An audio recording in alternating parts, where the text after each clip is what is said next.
We'll start with this incident at Khaybar. Remember, this is when Muhammad and his men ambushed the Jews in this community as they're going out to work their fields, carrying their shovels and their baskets and so forth.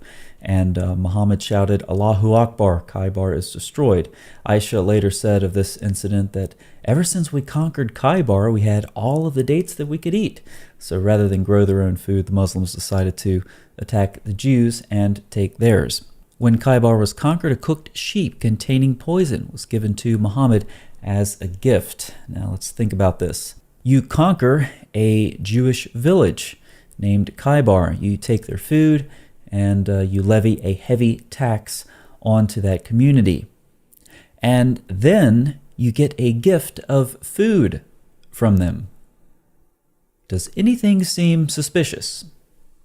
Nope, not if you're Muhammad. The Prophet, in his ailment in which he died, used to say, "Oh Aisha, I still feel the pain caused by the food I eat at Khaybar, and at this time I feel as if my aorta is being cut from that poison."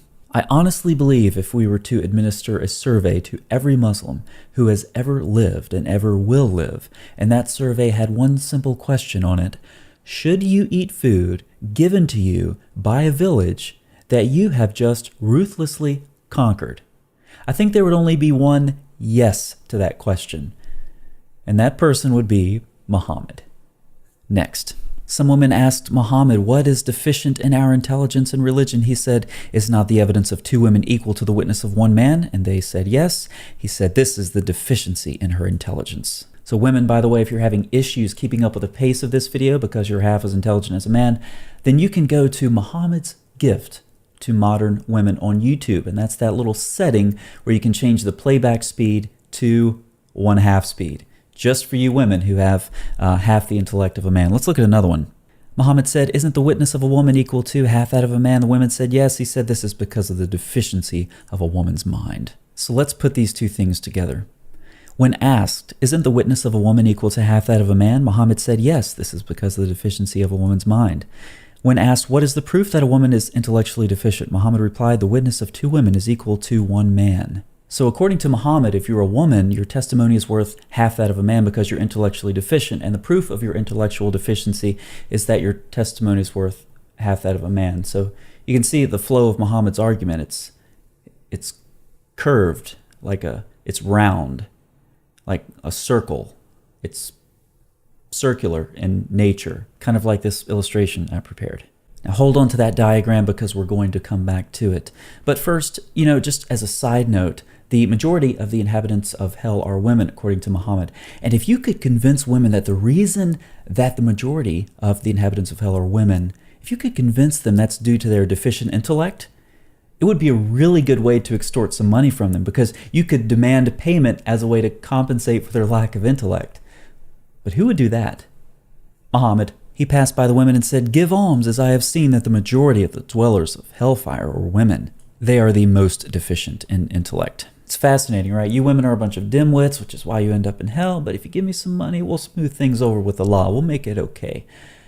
Funny how that works. Now we're going to take one more side road before we come back to our diagram with Muhammad's reasoning, which once again kind of resembles a circle.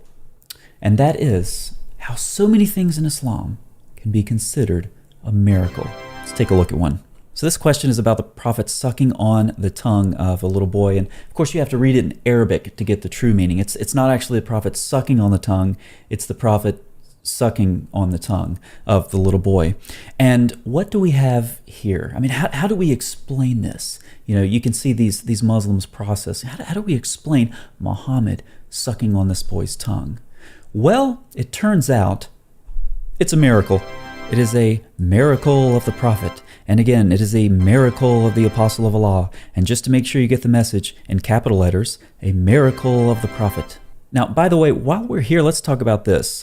A miracle of the Prophet, I mean, look how many times this occurs just on this page. We can do a search. It occurs 1, 2, 3, and up here somewhere, 4. It occurs 4 times just on this page. Now, if you are a Muslim and you write after Muhammad, you are lazy and ignorant. Now, those aren't my words. Those are the words of your scholars. I'll read to you from my own copy of the Scared sacred Islamic law, and I'll put it up on the screen for you so that you can read it with me. One should avoid writing it in two defective styles, one of which is deficient in form, i.e. alluding to the blessings by two letters or the like, as certain lazy, ignorant, or unlearned people do, writing p-b instead of Allah bless him and give him peace. And once again, I'm just quoting your scholars. Back to the topic of Muhammad's circular reasoning. Watch carefully and remember the Islamic propensity to find miracles in everything that Muhammad did. Watch closely. Muhammad actually invented recycling. Camel urine. Let's move on to the next one. A group of Israelites was lost. No one knows what they did, but I did not see them, except they were cursed and changed into rats. If you put the milk of a she-camel in front of a rat, it will not drink it. But if the milk of a sheep is put in front of it, it will drink it. I told this to Ka'b, who said several times, "Did you hear it from the Prophet?" Let's formulate Muhammad's argument. Rats drink sheep milk and not camel milk. Jews drink sheep milk and not camel milk. Conclusion, a group of Israelites was changed into rats. Wow. Not only did Muhammad invent recycling, he also invented non sequiturs. So we've seen enough of Muhammad's logic, especially in this recent example, to get an idea for the way he thinks. And I think we've seen enough to formulate our own arguments using his logic. Allah's messenger, said, "The hour will not be established until you fight with the Jews, and the stone behind which the Jew is hiding say, 'O Muslim, there is a Jew behind me, so kill him.'" Now look how filthy, vile, and violent this hadith is. It must be weak, if only there's another one in Sahih al-Bukhari to confirm it. There is. Once again, at the end times, the stones will cry out, saying, "There's a Jew behind me, come kill him." But it would be much more reliable if this hadith was in Sahih Muslim as well. It is. You will fight against the Jews and you will kill them until even a stone would say, "Come here, Muslim, there's a Jew, come kill him." Let's read another one just to make sure. The last hour will not come unless the Muslims fight the Jews. And there are those talking stones and trees once again. Come kill the Jews hiding behind me. And with that, we are ready to formulate our first premise. Premise number one, Muhammad envisioned a future with all Jews killed. Premise number two is a very well-known historical fact. We can just look at Wikipedia. The final solution was a Nazi plan for the genocide of the Jews. It was the official code name for the murder of all Jews within reach, which was not restricted to the European continent. Now we're ready to add our second premise to the first. Number one, Muhammad envisioned a future with all Jews killed. Number two, Hitler envisioned a future with all Jews killed. Now let's apply Muhammad's logic for our conclusion. Muhammad envisioned a future with all Jews killed. Hitler envisioned a future with all Jews killed. Conclusion, Muhammad was changed into Hitler. And this logic is every bit as valid as Muhammad's Jew, camel milk, rat argument. Let's do another one. Muhammad, of course, consummated his marriage with Aisha when she was 9, and of course, she was carrying her dolls with her, young little girl that she was. Aisha was allowed to play with dolls because she was before the age of puberty. Sometimes Aisha used to play with dolls with her friends, and when Muhammad would come visit, they would leave, and then when Muhammad was finished, her friends would come back in. And of course, later on in Aisha's life, she was still described as a little girl who had not yet reached the age of puberty. The best example for mankind also really liked his fair-skinned women. The Prophet admired Ibrahim, who was fair-skinned and beautiful. He had intercourse with her by virtue of her being his property.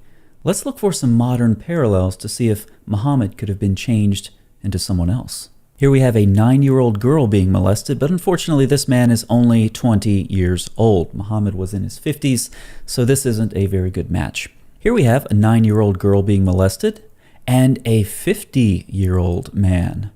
Now that is a much closer parallel. But the only problem is, does anyone see the problem? Well, we all know that there was a fatwa issued. Anyone who says the Prophet was black should be killed. The Prophet was not black. So it's very simple according to this fatwa. To be deserving of death, all you need to do is say the magic phrase, Muhammad was black. Muhammad was black.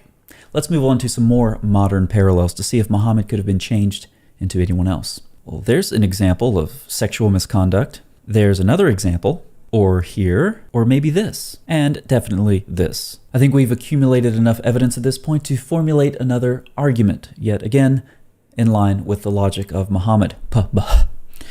Muhammad sexually violated a young girl and treated women like property. Many Muslim migrants are sexually violating women of all ages all across Europe. Conclusion: Muhammad could have been changed into any one of these sexual predators. Notice our deductive arguments are every bit as valid as Muhammad's, and they contain a lot of explanatory power for things that we've been seeing in our modern world for the last several decades.